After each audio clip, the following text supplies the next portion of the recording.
Hi friend, कैसे हैं आप लोग। उम्मीद करता हूं आप लोग बढ़िया से होंगे। आज मैं इस वीडियो में आप लोग को बताने वाला हूं कि जो समांतर श्रेणी है उसका 5.3 का 19 और 20 नंबर जो क्वेश्चन है उसको आप कैसे आसानी से सॉल्व कर सकते हैं। तो चलिए हम लोग देखते हैं और उस 19 नंबर क्वेश्चन हम लोग देखेंगे।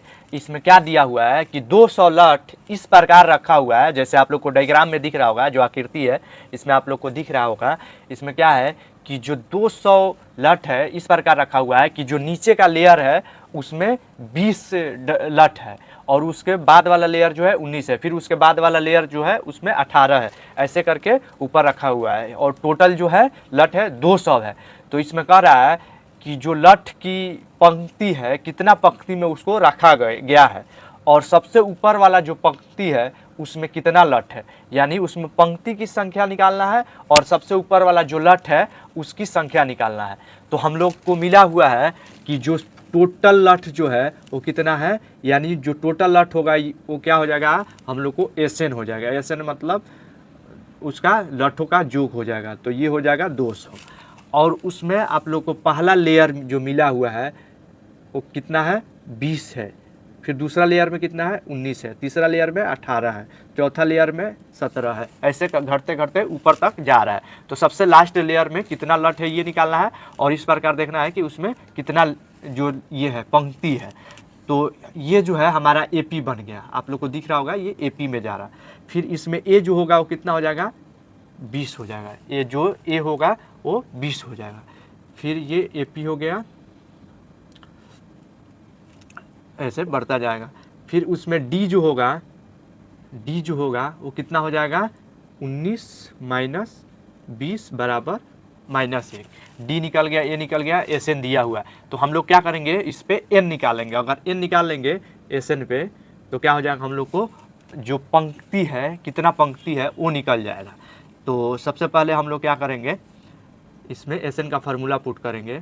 तो एस एन जो है वो 200 दिया हुआ है, एन हम लोग को पता नहीं है, तो एन बटा 2a plus n minus 1 into d, ये फार्मूला हो गया। फिर 200 एस एन जो है वो 200 दिया हुआ है, एन जो है पता नहीं है, एन बटा 2 लिख लेंगे। 2a 2 गुने ए कितना है, 20 है, प्लस एन हम लोग को पता नहीं है, -1, और डी कितना है, -1 है। अब देखिए यहाँ से हम लोग को 200 ये बराबर में लिखेंगे और n बट्टा 2 कर देंगे। अब देखिए यहाँ पे कितना हो जाएगा, 40 हो जाएगा। फिर प्लस n में -1 से गुना होगा, -1 है तो ये क्या हो जाएगा, -n हो जाएगा। फिर -1 में -1 में गुना होगा तो क्या हो जाएगा, +1 हो जाएगा।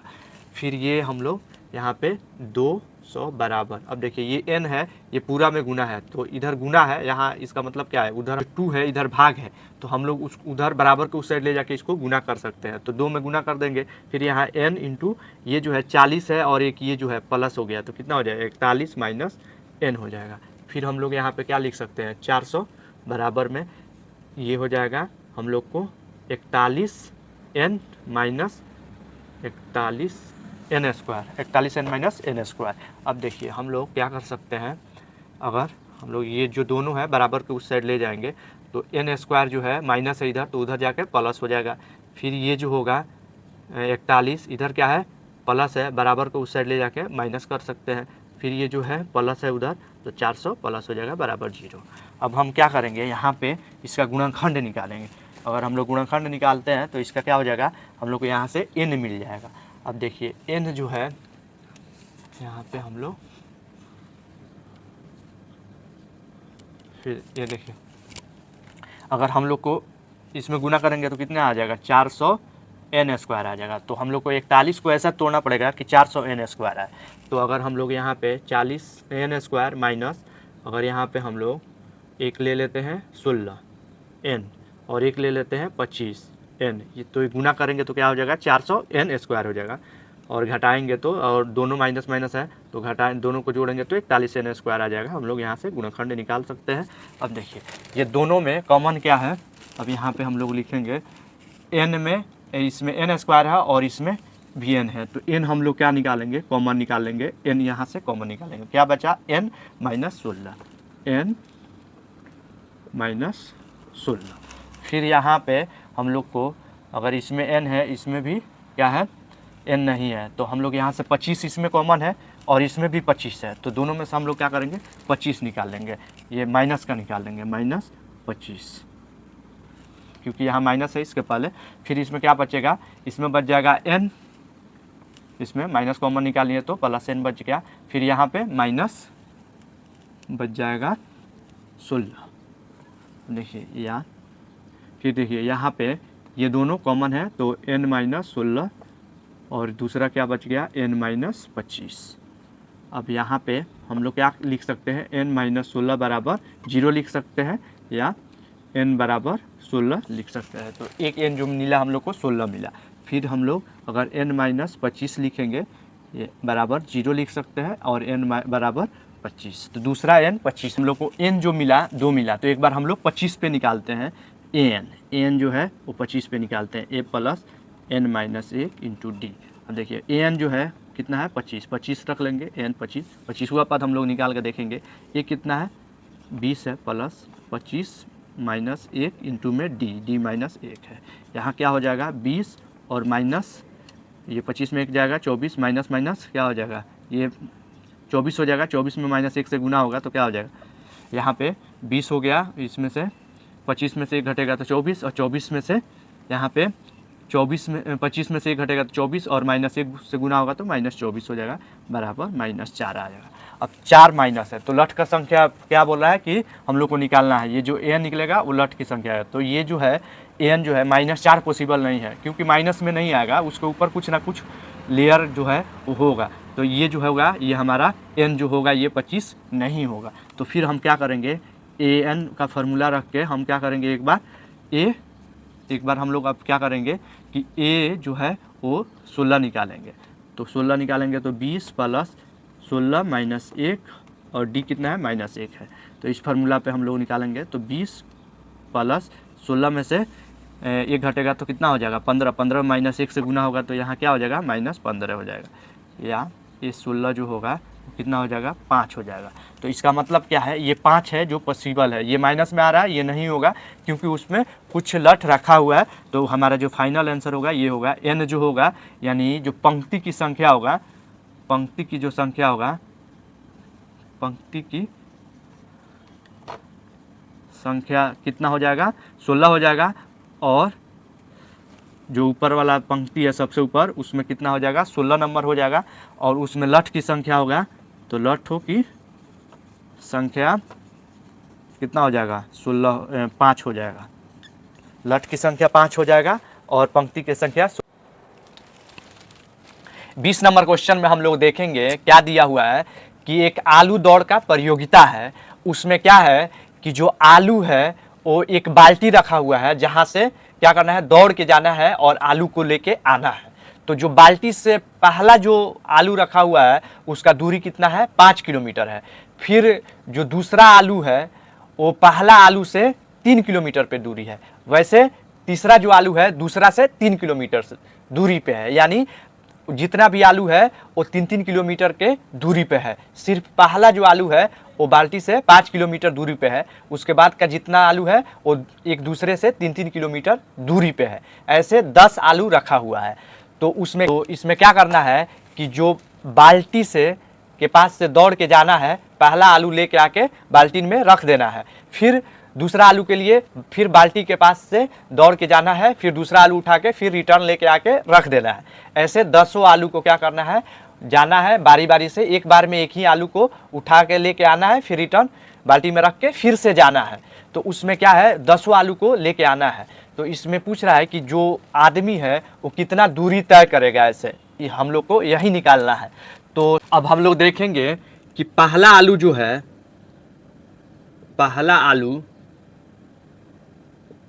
का बाल्टी से दूरी, बाल्टी से दूरी, पहला आलू का बाल्टी से दूरी कितना है 5 है। फिर दूसरा आलू का बाल्टी से दूरी क्या होगा, दूसरा आलू का बाल्टी से दूरी क्या हो जाएगा 5 + 3, क्योंकि दूसरा जो है वो क्या है 5 के बाद है, यानी ये हो जाएगा 8 किलोमीटर, ये जो है 8 किलोमीटर हो गया। फिर तीसरा आलू जो होगा यहाँ पे हम दूसरा लिख सकते हैं, फिर यहाँ पे तीसरा आलू का बाल्टी से दूरी क्या हो जाएगा 8 + 3, 8 + 3 क्योंकि पहला 5 किलोमीटर बाल्टी से, उसके बाद सब 3-3 किलोमीटर, तो 11 किलोमीटर हो गया हम लोग का। ये मिल गया बाल्टी से दूरी। ऐसे करके 10 आलू है, 10 का ऐसे 3-3 किलोमीटर ऐड हो रहा है। तो हम लोग को ये तो मिला बाल्टी का दूरी। हम लोग को क्या करना पड़ रहा है, अब प्रयोगिता को क्या करना पड़ रहा है कि एक आलू को, मान लीजिए कि ये आप लोग को डायग्राम क्या है कि यहाँ पे बाल्टी रखा हुआ है और यहाँ से 5 किलोमीटर पर ये है, फिर 3 किलोमीटर पे है, फिर 3 किलोमीटर पे है। तो यहाँ से वो जा रहा है, तो आलू को एक बार लेने के लिए जा रहा है, फिर रिटर्न आ रहा है। तो ये कितना हो गया, 5 दूना 10। फिर ये आलू को लेके आने के लिए उसको कितना जाना पड़ेगा, 5 3 8, 8 किलोमीटर जाना पड़ेगा, फिर 8 किलोमीटर आना पड़ेगा। तो हम लोग क्या करेंगे, एपी बनाएंगे। एपी बनाने के लिए क्या करेंगे, हम लोग को ये क्या करना पड़ेगा, पहला आलू जो है, पहला आलू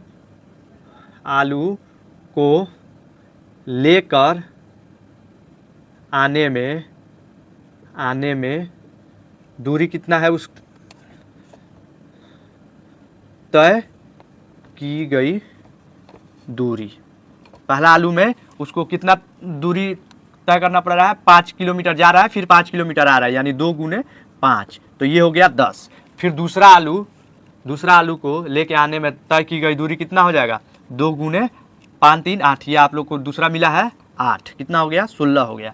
फिर ऐसे यहाँ पे लिखेंगे तीसरा आलू तय करने के लिए कितना मिलेगा, 11, 2 गुने 11 बराबर 22। ये जो है हम लोग को दूरी तय करना पड़ रहा है। ऐसे 20 हम लोग को 10 आलू है, तो ऐसे हम लोग को निकालना है। तो ये एपी जो बना वो क्या बना, एपी हमारा बनेगा 10, 16 और 22। तो यहाँ पे ए जो हो जाएगा वो कितना हो जाएगा, 10 हो जाएगा। डी जो होगा वो क्या हो जाएगा, 16 में से 10 घटाएंगे तो 6 आ जाएगा। फिर हम लोग को कितना आलू है, 10 आलू है, यानी एन जो है 10 दिया हुआ है। तो हम लोग को एस एन निकालना है। तो एस एन निकालने के लिए हम लोग सिंपली क्या करेंगे, एस एन का फार्मूला निकालें, फार्मूला पे पुट कर देंगे। एस एन का फार्मूला क्या होता है, एन बटा 2 2a plus n-1 into D. तो फिर यहाँ पे 2 है, फिर यहाँ पे S10 हम लिख लेंगे, 10वां है, तो 10 आलू है, तो इसके लिए 10 बटा 2, फिर 2 और ए कितना है, 10 है, प्लस n कितना है, 10 माइनस 1, और डी कितना है, 6 है। फिर हम लोग यहाँ से क्या करेंगे, ये कटेगा तो कितना हो जाएगा, 5 हो जाएगा। ये जो होगा गुना वो 20 हो जाएगा, प्लस ये 9 होगा, 10 में से 1 घटेगा 9, 9 छके कितना आ जाएगा, 54 आ जाएगा। फिर यहाँ पे हम लोग को गुना करना पड़ेगा, 5 गुने ये कितना हो जाएगा, 74 हो जाएगा। अब गुना करेंगे तो क्या हो जाएगा, 4 5 20 और 7 5 35 2 37। तो जो डिस्टेंस होगा, जो दूरी होगा, उसको कितना तय करना पड़ेगा, 370 किलोमीटर। तो ये जो होगा फाइनल आंसर हो जाएगा। तो आप लोग को समझ करता हूँ, आप लोग को ये समझ में आया होगा। 19-20 जो नंबर जो क्वेश्चन था वो आप लोग को इजीली समझ में आया होगा। तो आज हम लोग का ये जो 5.3 का चैप्टर था वो लास्ट ख़त्म हो गया। तो आप लोग को पूरा यूनिट में कहीं भी अगर डाउट है तो प्लीज़ कमेंट कीजिए, वीडियो को लाइक शेयर सब्सक्राइब जरूर कीजिए, ताकि मैं जो भी क्वेश्चन सॉल्व करूँ आपके पास आसानी से पहुँच जाए। Thank you for watching.